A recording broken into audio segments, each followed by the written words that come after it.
I'm an immigrant. I'm here to take your jobs. Watch out, Jerry Seinfeld.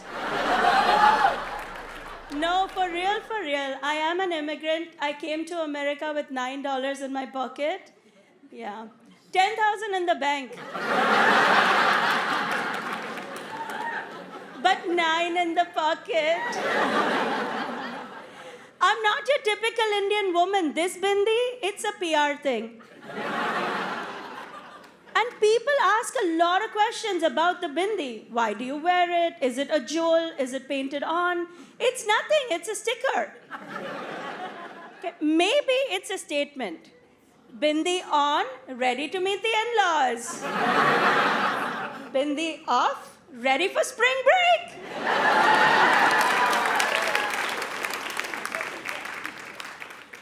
And one question that comes up all the time is, do you have to be married to wear the bindi? Not true. But I asked my grandma, I was like, why does this question keep coming up all the time? And she said to me, no. Just tell them, any woman anywhere can wear the bindi, but married women tend to wear it more. Because when they wake up the day after the marriage, they should know where to aim the gun.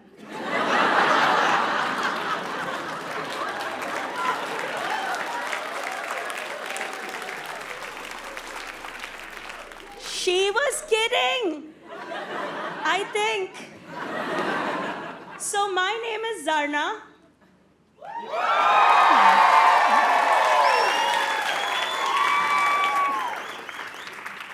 That's not a real name. You see, my parents messed up. They misspelled it. It's as if I got up here and said my name was Melizabeth. Because Jharna with a J means waterfall in Hindi. Zarna with a Z is she's the youngest. Let the servants name her. No, it's okay. I had servants.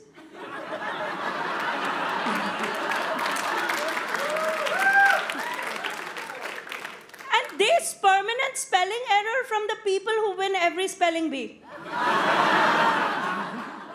But I dreamt of coming to America just like Eddie Murphy. You know, when you're outside this country looking at life in here, everything looks so much more fun. Like people frolicking in hot tubs, jacuzzis, bubble baths. I mean, in India, you get water in a bucket. Like, there's buckets in America too, but they're filled with fried chicken. A shower doesn't stop here until you stop it. People fill gallons of drinkable water in a bathtub and just sit in it. Because they're sad.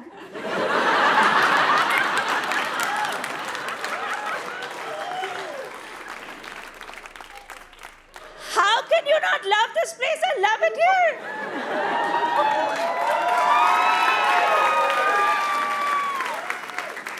And I worked so hard to come here. Any immigrants in the house? Yeah.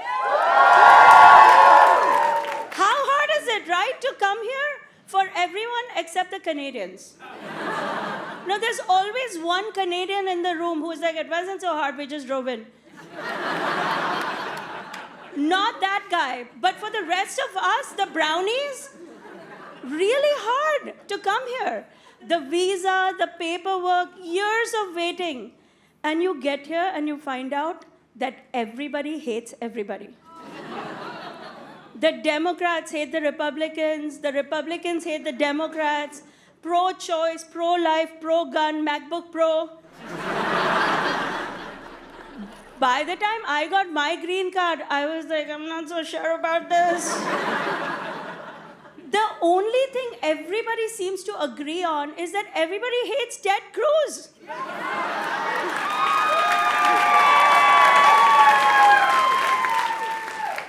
See, he has a purpose. So you've heard this expression, she's one in a million? It's meant as a compliment. Well, I am one in a billion.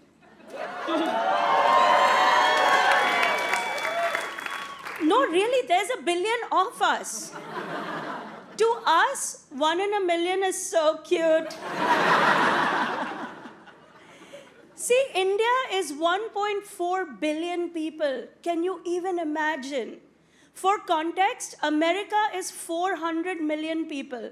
You have to add a whole billion to that, and then ask yourself how pro-life you would be.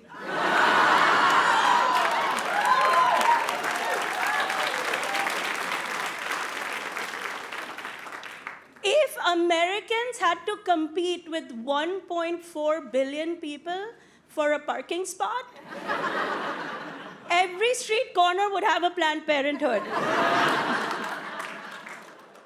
But speaking of the Supreme Court, my favorite judge, Judge Judy. Yeah, because of her, I went to law school. But I found out after I became a lawyer that you have to be a good lawyer to be appointed a judge. And I was the worst. I could never be neutral.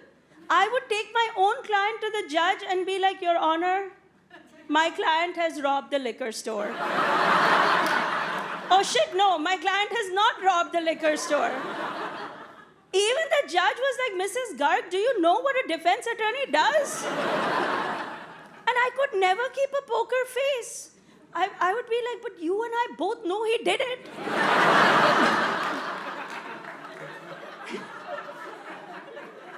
So I decided, you know what, I'm going to stay home. I'm going to support my husband. I'm going to raise my kids. I was a stay-at-home mom for 16 years.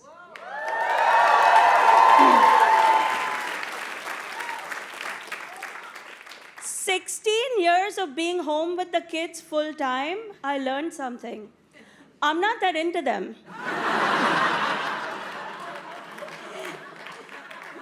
So I found the only job that keeps me out of the house nights and weekends. I mean, kids aren't even allowed in here. And I have no idea what's going on at my house right now. There could be a meth lab.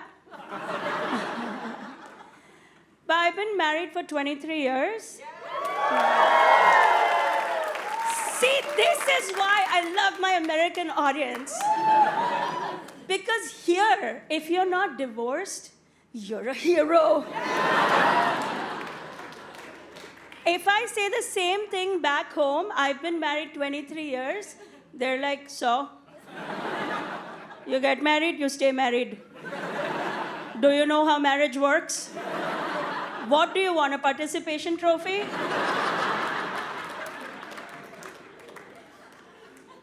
And we are very relaxed about the whole till death do us part thing. Because we believe in reincarnation. We are like, if you're stuck with a complete dud this time, then maybe next time you get George Clooney.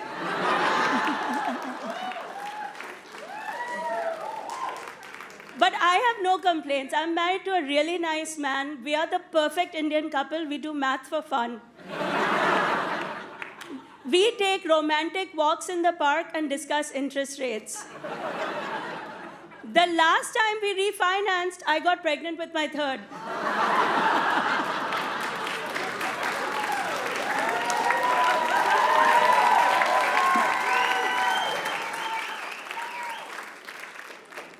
And we have 3 kids. Only the oldest boy is important. Right? All the brown boys up front, they're nodding, right? You get that, right? You're like, that's why we're out on a Wednesday night, all the oldest ones here. What young one is coming out tonight? No. Read the newspaper. No, we got lucky. We have 2 boys. Woohoo! 1 girl. Whatever about her. By the way, the whole oldest boy thing is not just an Indian thing. Look at the royal family. That Prince William, he's got it made. He's going to be king. But bichara Harry, He couldn't even get on the British baking show.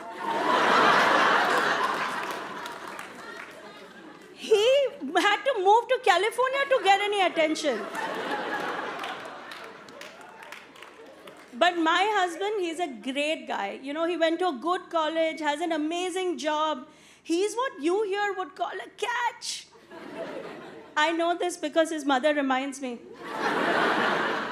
Every day. And, you know, and he has a superpower. I shouldn't be so surprised because back in the day, he was a chess champion. I know what you're all thinking, chess champion. Sexy. So his superpower is logic. Exactly. What do you do with logic? Maybe if you're stuck in an escape room someday. But otherwise, what do you do with logic? You know, it's as if I'm married to Clark Kent, who never becomes Superman.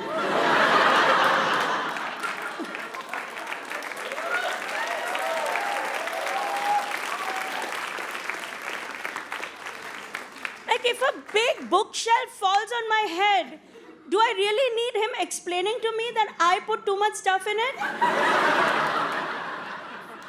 Or if my check luggage is overweight at the airport, I need him pointing out that I took too many towels from the hotel? Nobody needs logic. And you know, when I first started doing this joke, he didn't like it. He's like, I don't like this joke. I said, but why? You are my Superman. He goes, how can I be Superman? They took out all the phone booths. Where will I change into the costume? By the way, what do you call an escape room in India? Arranged marriage.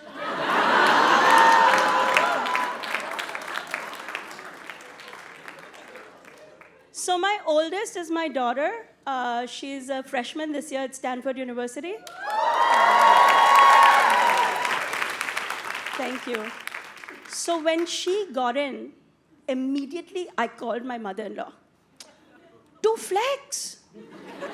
Like, wouldn't you do that? Wouldn't you brag about this?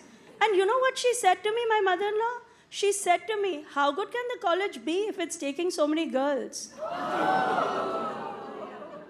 You see, she is what you here would call a cunt.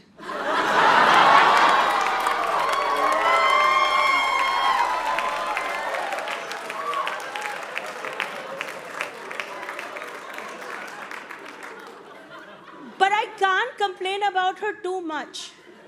Because without her, what would I get up here and say? What would I say? I would be like, I'm happy. I'm fine. I too have self-esteem. Let's face it, without her, I would have no act.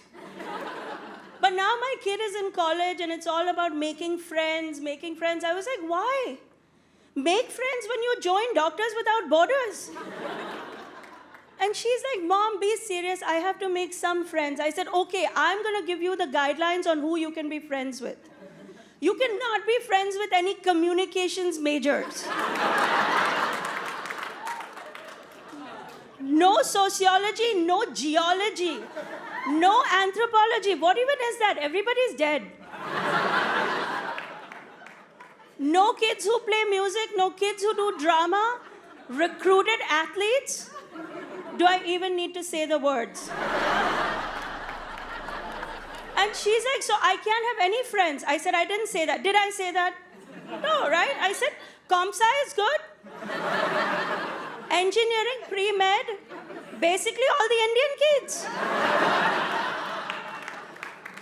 And she's like, what if I meet an Indian kid who's an art major? I said, that doesn't exist. And if you meet that kid, get his mother's phone number. We might need to check on her. She might be about to jump in front of a train.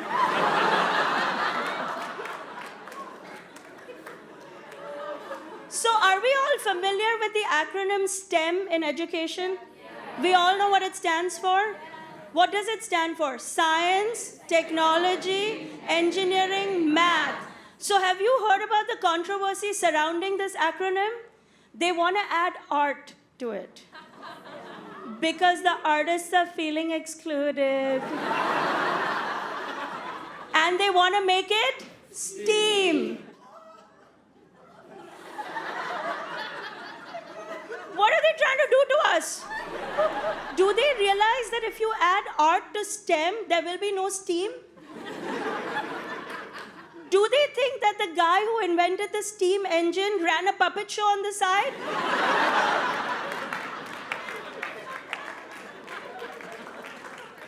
They think they can just disrupt the world order like that? How would they like it if we added a spelling bee to the NFL?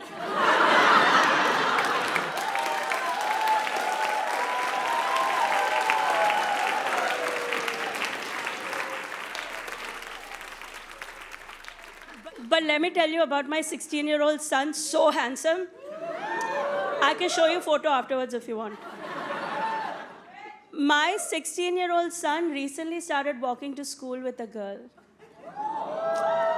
So I follow them. And my husband's been so impressed with me. He's like, our son is walking to school with a white blonde girl. And you don't have a problem with that.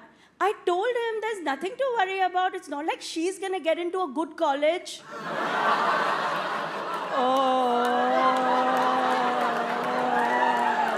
Whatever, cancel me, I don't care.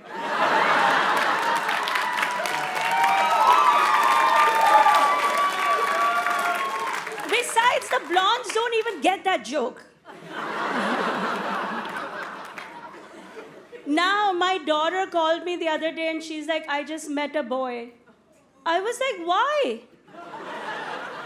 You're born here, you don't need a green card.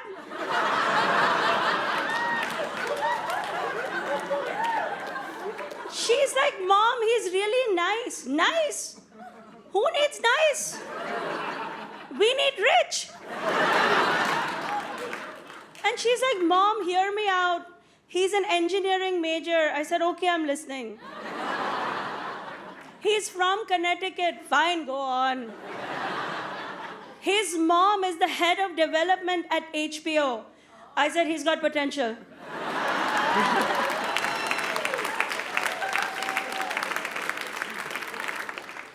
So I have a third kid. I forget about him sometimes. I don't know what to say about him. I don't really know him. I mean, the nanny says he's perfect. But in our house, we don't use the word nanny. We call her auntie. Because this way, she can sit in for us at parent-teacher conferences, at doctor appointments, at college graduations. But speaking of college, I have to tell you, I have uncovered the world's biggest scam. Did you guys know that in this country, the parents don't get to decide what the kid's gonna study? You all knew this? I really thought when my kid goes to college, I will call the college up. And I will say, Comp Sci 1, Comp Sci 2, go. She wants to have some fun. I understand that. Give her one class in chemistry.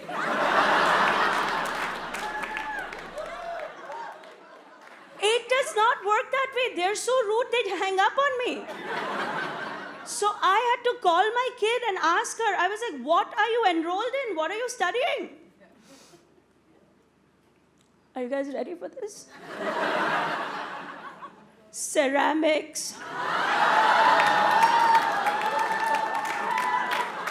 $80,000 to learn how to make clay pots. Do you know who else makes clay pots? Villagers in India. Because they have nothing else to do. My kid is in Palo Alto, the epicenter of technology, making clay pots. Why am I being punished, Ganesh? Do you know how bad something has to be when the nice white guy in the audience is like, oh no?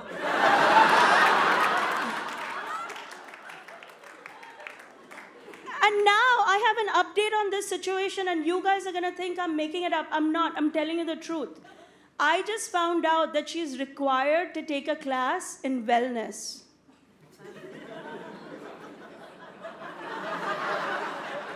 So she's enrolled in meditation, which costs extra. While she's meditating, I'm gonna go have a stroke. I mean, I'm an immigrant parent in America. It's hard for me to raise my kids here. I'll tell you why. Because here, people like to do dangerous things just for fun. Just for the thrill of it. They like to go sliding down mountains, fall out of airplanes, dive into oceans, just for the thrill of it. Back home, when I wanted to experience the thrill, I drank tap water.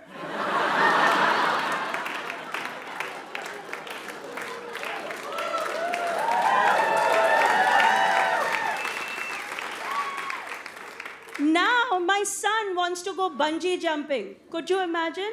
My son, my daughter, whatever. And I said, no, you can't go. And he goes, why not? My friend Scott went. Scott. He put a photo on Instagram. I said, Scott should go bungee jumping. Scott has a B in math. He has nowhere to go but up.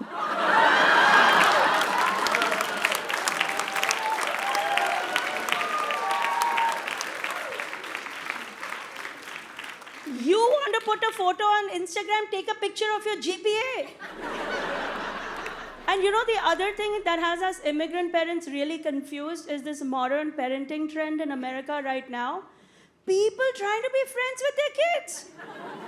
Anybody know what I'm talking about? Yeah, right? I know brown people are like, what? No, it's a thing. It's a thing here. There are parents in this country right now telling their kids, don't worry about your grades. Don't worry about your job. You be happy. If you are happy, we are happy.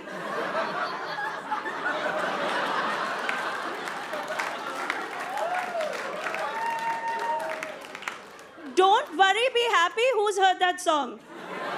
You've heard that song? That would never be an Indian song. Our song would be Don't Happy. Be worried. And there is so much to worry about. Let me share a statistic because I'm nothing if I don't have a statistic for you. Last year, 6 out of 8 spelling bee champions in America were Indian. Our community was devastated. They were like 75%. That's a C.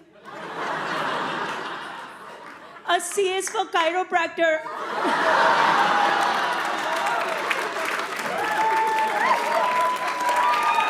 That is not a doctor. And you know, when I make these jokes, people ask me, they're like, how can you be so strict and old-fashioned? You're a comedian. Yeah, but my kids don't know I do this. I leave my house in scrubs.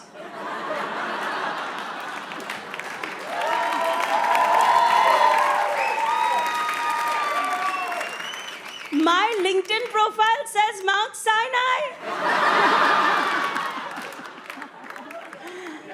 Okay, I was kidding about that. They do know what I do, and it's all because of Zoom. The last few years, I did a lot of shows on Zoom. How many people here are still working on Zoom? A little bit, right? At least a little bit. Zoom was good in the beginning, right? Like you wore your nice shirt, you combed your hair, you look good. Then a few months into it, you took a little bite on the side. Then a few more months, a little drinky. Now we're like, I'm just gonna take a shower. Just keep the door open.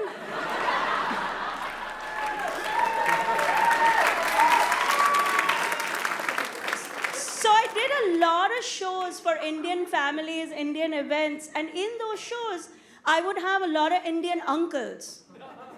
Now, in America, we've heard a lot about Indian aunties. But can we take a minute and talk about Indian uncles? Yes? So this is how the Zoom would open up with like 100 little windows and all these Indian uncles in them looking at me like this.